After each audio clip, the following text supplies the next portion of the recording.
والصلاة على النبي أما بعد أعوذ بالله من الشيطان الرجيم بسم الله الرحمن الرحيم اهدنا الصراط المستقيم صراط الذين أنعمت عليهم صدق الله مولانا العظيم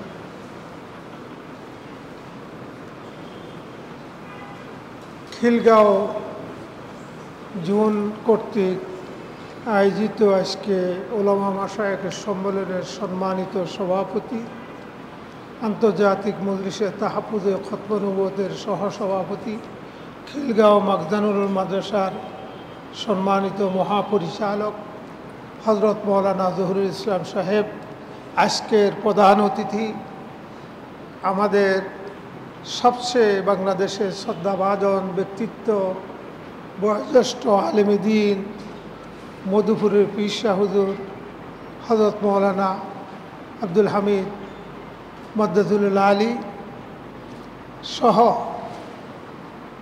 কেন্দ্রীয় এবং জুন নেতৃবৃন্দ। কথা লম্বা করতে চাই না,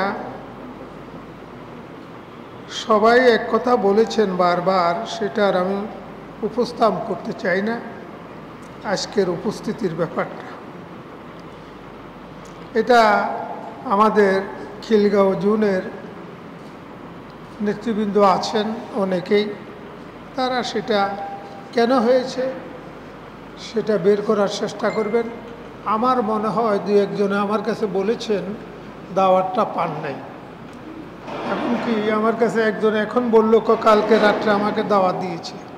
যা হোক, তো দাওয়াতের মধ্যে যদি একটু গাফলতি হয়েছে আমাদের, সেই গাফলতিটা দূর করার জন্য আমাদের মাওলানা আশিকুল্লাহ সাহেব যে প্রস্তাবটা দিয়েছেন, সে প্রস্তাবটা গ্রহণ করে আমাদের খিলগাঁও আন্তর্জাতিক তাহাফুজে খতম নবুয়তের যে কমিটিতে আছে, শুধু আপনারাই বসে আমাদের কারণ একটা অর্থনৈতিক একটা সহযোগিতা লাগবে, তাই আপনি এটা উদ্যোগ নিয়ে এই কমিটিটার বৈঠক ডাকেন, তারপরে সম্মিলিতটাও ডাকেন, সবারে ডেকে আমরা কারণ সম্মিলিতভাবে কাজ করলে কাজের মধ্যে আমরা ইনশাল্লাহ আশা পাবো। এটা খিলগাঁও আর সরোয়ার্দী উদ্যান অনেক কাছে, এখান থেকে আমাদের কমপক্ষে 2 লক্ষ লোক এখান থেকে যেতে হবে।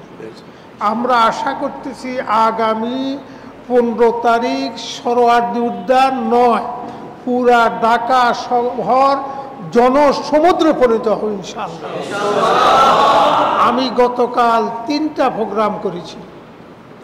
একটা প্রোগ্রাম আমি রাতের 8টায় শুছি রাত্রে, কিন্তু ড্রাইভারকে টেলিফোন দিয়েছি ফজরের আগে, সে যেন এসে যায়। ড্রাইভার এসে গেছে। মুন্সিগঞ্জ আমাকে হুজুরের সাহেবজাদা ওবায়দুল্লাহ বলে, হুজুর আপনি 9টায় কীভাবে যাবেন এত দূর থেকে, বুঝতে তো পারবেন। আমি 8:30টায় পৌঁছে গেছি মুন্সিগঞ্জ। মুন্সিগঞ্জ পৌঁছেছি 8:30টায়, কিন্তু মুন্সিগঞ্জবাসী এসেছেন 11টায়। যা হোক, সেখানে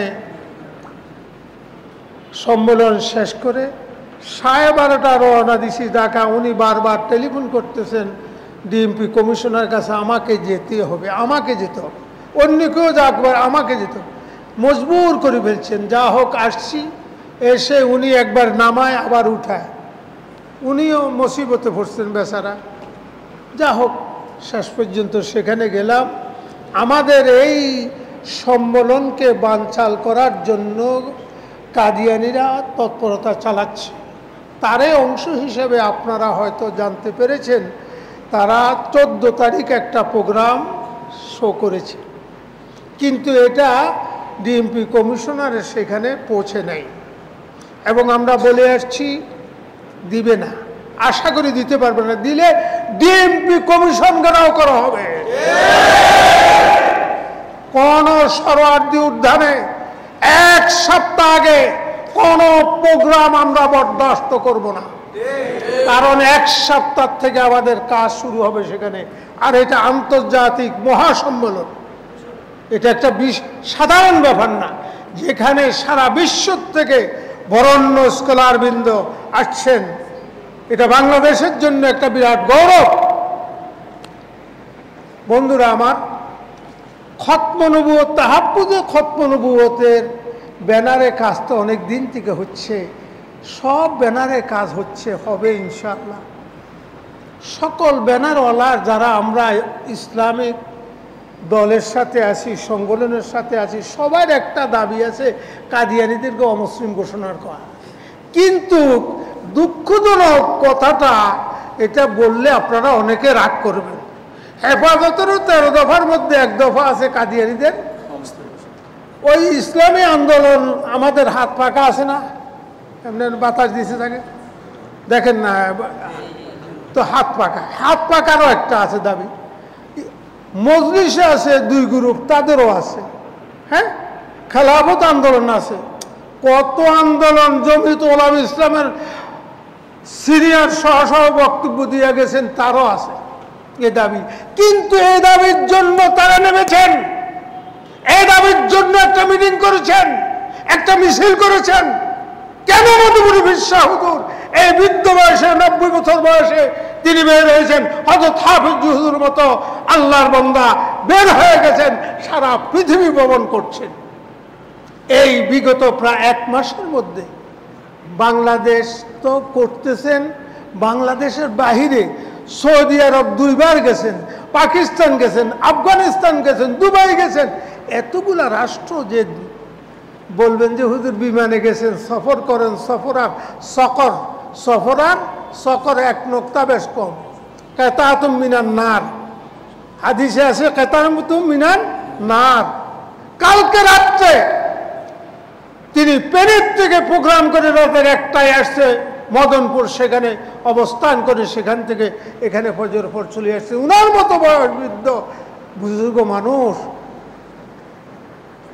আমরা দুঃখ লাগে, আমরা খালি তাকে দিয়ে দিলাম, তিনি ঠিকাদারি নিছে, আর আমরা বড় বড় দল নিয়ে বড় বড় সমাবেশ করি। কেন আপনারা একটা সমাবেশ করেন না কাদিয়ানীদের অমুসলিম ঘোষণার জন্য? অন্য দলগুলো, আপনাদের দায়িত্ব নেই? আমি আপনাদেরকে একটা প্রশ্ন করব, সবচেয়ে বড় ইবাদত কি বলতো? আমাকে বলেছে গতকাল, আমি প্রায় 1000 লোক ছিল 6 নম্বর মাদ্রাসায়, এত উলামায়ে কেরাম, প্রশ্ন করেছি, উত্তর আসে না। শেষ পর্যন্ত উত্তর কয় নামাজ, এটা এটা। আমি বললাম সবচেয়ে বড় ইবাদত ঈমান, ঈমানের থেকে বড় ইবাদত আর কিছু নেই। ঈমানের মধ্যে 2টা, একটা তাওহীদ, একটা রিসালাত। তাওহীদ থেকে সবচেয়ে বেশি গুরুত্বপূর্ণ রিসালাত। কেন? রাসূলকে আল্লাহর থেকে বলা হয়ে গেছেন না? আল্লাহর পরিচয় কার থেকে পেয়েছেন? আল্লাহ ইয়ে কইছেন আপনার কাছে? আল্লাহ এসছে, জিবরাইল পাঠাইছে, আজরাইল পাঠাইছে, মিকাইল, ইসরাফিল, কোন ফেরেশতা এসে আপনার কাছে? মুহাম্মদ রাসূলুল্লাহ এসে বলেছেন এক আল্লাহ। আল্লাহর পরিচয় পেয়েছি, দিন শরীয়ত পেয়েছি মুহাম্মদ রাসূলুল্লাহর মাধ্যমে। সে মুহাম্মদ রাসূলুল্লাহর রিসালাত সংরক্ষিত হইলে আল্লাহর তাওহীদ সংরক্ষিত থাকবে। এই যে আল্লাহর ঘর, এটা থাকবে, এই মাদ্রাসা থাকবে, এই কোরআন কাল আল্লাহ কাল রাসূল থাকবে, সব থাকবে। বন্ধুরা আমার, আমরা কাল আল্লাহ কাল রাসূল করছি, নামাজ রোজা হজ যাকাত সব করছি, এগুলো সিফাতে রাসূলুল্লাহ, এটা তাহাফ্ফুজ করছি। কিন্তু সিফাতের আগে হলো জাতে রাসূলুল্লাহ মুকদ্দম। জাতে রাসূলুল্লাহ তাহাফ্ফুজ করি নাই। জাতে রাসূলুল্লাহ তাহাফ্ফুজের জন্য জঙ্গি ইয়ামামার মধ্যে 1200 সাহাবা কেরাম শহীদ হয়েছেন। কিন্তু রাসূলের 23 বছর জীবনে এতগুলা সারিয়া, এতগুলা যুদ্ধ, সবগুলার মধ্যে 27টা 29টা বড় জিহাদ গজওয়া আর সারিয়া 47 বা 48টার মধ্যে সব মিলেয়া 150 বা 160 59 সাহাবা কেরাম শহীদ হয়েছে। 23 বছরে 150, আর এক যুদ্ধের মধ্যে কত? এক সাহাবীর দাম কি? এক সাহাবী না, আমি বলেছি, এটা এখনো বলি, আমার নবীর সাহাবীর সবচেয়ে আগ্ন সাহাবীর পায়ের নিচে যে বালুগুলো লেগেছে সেই বালুগুলো এক পাল্লা দেন, সারা বিশ্বের সমস্ত পীর মাশায়েখ, সমস্ত আলেম ওলামা, সমস্ত তৌহিদি জনতাকে এক পাল্লা দেন, আমার নবী সাহাবীর পায়ের নিচে যে বালুগুলো লেগেছে সেটা বেশি দামি হবে। ওই 1200 শহীদ হয়েছেন এ তাহাফ্ফুজ খতম নবুয়তের জন্য। আমি আপনি কি করছেন? আমি আপনি কি করছেন? শুধু মধুপুর বিশ্বকে দায়িত্ব দিয়ে দিছি, উনি বৃদ্ধ বয়সে সোহেব ইব্রাহিমকে দায়িত্ব দিয়ে দিছি, মাশাআল্লাহ সে বুনিয়াদি অনেক কাজকর্ম করতেছে, আমি ধন্যবাদ জানাই। আমরা কেউ কিছু করবো না, আমার কাজ নাই। তাই বন্ধুরা আমার, এখন সবিনয় অনুরোধ, দেখেন আমাদের দাবি অনেকগুলো না, আমার দাবি কয়টা? ও কেউ হলো বিএনপি দিছে 31 দফা, কেউ দিস 19 দফা, কেউ 7 দফা, কেউ 10 দফা, 11 দফা, আছে না হুজুর? 6 দফা দিছে শেখ মুজিবে, দিছিল আবার 11 দফা দে। কত দফা? আমাকে দফা বেশি না, আমাকে দফা কয়টা? এক দফা,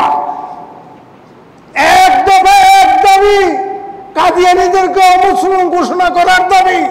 যারা কাদিয়ানীদের কাফের মনে করে না সারা, আমি ডক্টর ইউনূসকে সরাসরি নিজে বলেছি, নিজে দাঁড়াই এমনি, আমি বললাম আপনাকে ধন্যবাদ, আপনি বিমানবন্দরে এসে বলেছেন সংখ্যালঘু, আমরাও কোনো দাবি না, আমগো এটা সংখ্যালঘু, আপনি এটা ঘোষণা করেন। আমাদের পীর শাহ হুজুরের নেতৃত্বে আশা করি এই 15 তারিখে যে মহাসমাবেশ, মহাসম্মেলন হবে, এই সম্মেলনের পূর্বে আমরা আশা করি তার শুভবুদ্ধির পরিচয় হবে। এখন সবাই 15-20 জনের দাবি আদায় করে ফেলে, দেখেন না প্রেস ক্লাবে দেখেন, এখন 30 জন 50 জন দাঁড়িয়ে রয়েছে, এরা দাঁড়িয়ে লাফালাফি করে দাবি আদায় হয়ে যায়। তাদের এত দাবি হয়ে যায়, ও তাদেরও তো এই দাবি, ইউনূসেরও এই দাবি। আরে ভাই, শেখ হাসিনা যে বেগে গেছে তারও তো এই দাবি। হে কি মুসলমান দাবি করে না, না কাফের? কি এ কইছে আমি কাফের? বেঈমান বলছে। খালেদা জিয়ার এই দাবি, সবার দাবি, জামাত ইসলাম তাদেরও এই দাবি। যদিও নাকি মুর্দারে ফিরছে ফিরতেও বলে, আবার শুভেচ্ছাও জানায় বন্ধুরা আমার, কিন্তু তারপরেও তাদেরও দাবি, তাদের জামাত ইসলামীর প্রতিষ্ঠাতাকে কি জানি, আরে বাবা ভুলিয়ে যায় নামটা, আবুল আলা মওদুদী সাহেব।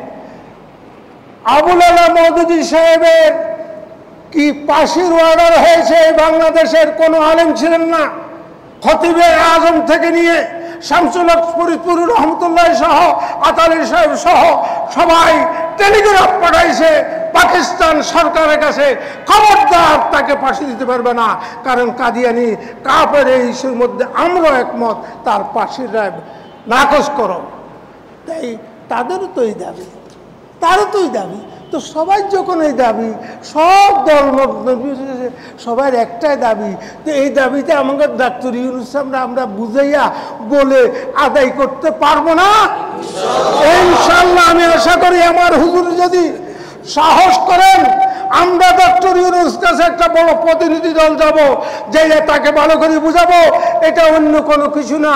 আর এটা করলে এদেরকে দেশ থেকে বাইরে করে দেবে না, এরা হিন্দু বৌদ্ধ খ্রিস্টানের জন্য মতো থাকবে, তাদের সুরক্ষা হবে, তাদের ব্যাপারে আমরা কিছু করব না। ও মনে করি মন্দির, এটা হলো ওই তাদের গির্জা, এটা হলো তাদের প্যাগোডা, কি রে ভাই আছে না, এটা হলো কাদিয়ানীদের উপাসনালয়, এদের উপাসনালয়, মসজিদ না, মাদ্রাসা না, ঈদগাহ না, নামাজ হক বা কাট না, বিবাহ স্বাধীন, বিবাহ আমাদের পরিভাষা, নেতা তাদের, আমাদের কোনো পরিভাষা তারা ব্যবহার করতে পারবে না, তাদের পরিভাষা নিয়ে তারা থাকে। তা আমাদের দাবি তো তাদেরকে এই দেশ থেকে বাইরে করে দেওয়া না, তাদের সম্পত্তি দখল না, তাদেরকে আরও নিরাপত্তা দেওয়া। এই ব্যাপারটা হুজুর বুঝাইতে পারলে আমি তো মনে করি 15 আগে মশালাটা হলে যাব। হুজুরে আমার বিশ্ব হুজুরে ওই সরাসরি উদ্যানে দাঁড়িয়ে বলবে, এই সরকারের এই ঘোষণা, সরকারকে ধন্যবাদ দিলাম। কি ভাই পারবে না? বেগম খালেদা জিয়াকে ধন্যবাদ দিতে হয়, কবেন হুজুর আপনি ভিন করেন না। বেগম খালেদা জিয়ার সরকার, আমি অর্থমন্ত্রীর বাসায় 2 বার গিয়েছি, 129টা বই লিস্টি করেছি। এগুলা লিস্টি করে এই বইগুলার নামগুলা দিয়েছি অর্থমন্ত্রী সাইফুর রহমান সাহেবের কাছে। 2060 সনে তারা প্রজ্ঞাপন জারি করে তাদের সকল বই পুস্তক বাজেয়াপ্ত করেছে। তাইলে যখন তারা এত বড় কাজ করতে পারছে, আর বাকি একটু কাদিয়ানি এদের ধর্মীয় পরিচয় কি লিখে দিবে? শেখ হাসিনা আছে না, বাইকে গেছে যে, এর কাছে বললাম আমি বললাম এটা কাদিয়ানি কাফের, এটা কাফের তো আল্লাহ কইছি, আমার কর দরকার কি? আমি তো আল্লাহ যেটা বলছি এটাই বলে দেন, আপনি ওইটাই বলে দেন, অন্য কিছু চাই না। কিন্তু আল্লাহ তো হেরে হেদায়েত দেয় নাই, তাই তার দ্বারা হয় নাই। আহমদ শফী সাহেব রহমতুল্লাহ বলেছেন তার থেকে উসুল করুন, পারেন নাই, হুজুরের হায়াতে খুলে নাই। আমরা আশা করি আমাদের হুজুরের হায়াত 150 বছর 150 বছর হবে। হুজুরের হায়াতের মধ্যে আমরা কাদিয়ানীকে অমুসলিম ঘোষণা করেই ছাড়বো ইনশাআল্লাহ। কি বলেন? হুজুরে যে মেহনত করতেছেন, একটাই মেহনত, সারাদিন এই মেহনত। তো বন্ধুরা আমার, বেশি কথা নয়, জাতে রসুল্লাহ তাহাফুজ এটা সবচেয়ে বড় জরুরি। আমরা সিফাত করতেছি, জাতের রসুল্লাহর করতেছি না, এটা যদি না করি জবাবদেহি ওই কিয়ামতের ময়দানে করতে হবে। তাই এর প্রস্তুতি হিসাবে আগামী 15 তারিখ হুজুরে যে ডাকছেন, হুজুরের নেতৃত্বে আমরা সম্মিলিত খতম নবুয়তের একটা ব্যানারে এই হচ্ছে, হুজুর ব্যবস্থাপনা করছেন সবকিছু। হুজুরের জান মাল, অনেক মেহনত, অনেক কোরবানি, টাকা, কত টাকা চলে গেছে এ পর্যন্ত। আমার কোনোদিন বলে না এ বলে না টাকা দেন না, কইতে পারি না। হুজুর সব ব্যবস্থা করতেছেন, আমাদের তো কিছু দায়িত্ব আছে, সব হুজুর চাপাই দেবো, এটা তো হয় না। তাই আমাদেরও সহযোগিতা করতে হবে। এটা আমাদের ইমানই সহযোগিতা, আমাদের ইমান রক্ষা। ইমান শুধু আমার একা নয়, হুজুরের একা নয়, সকলের দায়িত্ব, নাকি ভাই? এবং সকলকে বুঝাইতে হবে। মুসল্লিদেরকে যদি বুঝান এরা বুঝবে, কারণ আমাদের মুসল্লিরা নবী প্রেমিক। অন্য কিছু যাই হোক, যদি আমার রসুল এটা কইছে, ওই যে কাদিয়ানীদের আপনার আমরা একটা সম্মেলন করছিলাম, ওই যে এটা কি বলে নাট্যমঞ্চনী কয়, আরে করছি রে বসির মিলে, তো নাট্য, হ্যাঁ বসির মিলে। ওইখানে যখন আমরা ভাড়া নেবো, সেখানে একজন আইয়া এটা একটু কিছু ঝামেলা করতেছে। যখন বললাম এই ঘটনা, কয় কোন ডাকাইয়া বাসায় গালি দিয়ে করছে, দেখাই দেন কল্লা ফালাই দেবো, কল্লা ফালাই দেবো, আমার নবীর, আরে আমাদের নবীর নবী মানবো না মানে? তো মানুষকে বুঝাইয়া বললে বুঝবে, এটা বুঝানোর দায়িত্ব ওলামায়ে কেরামের। তাই ইমাম সাহেবদের প্রতি অনুরোধ থাকবে, আপনারা প্রত্যেক মসজিদে এই ব্যাপারে সচেতনতা গড়ে তুলবেন এবং প্রত্যেক মসজিদ থেকে মিছিল নিয়ে যেন যেতে পারেন এর ব্যবস্থা করবেন। আপনাদের সকলকে, যারা আসছেন তাদের সকলকে ধন্যবাদ, শুকরিয়া জ্ঞাপন করে আমার বক্তব্য শেষ করছি। আসসালামু আলাইকুম।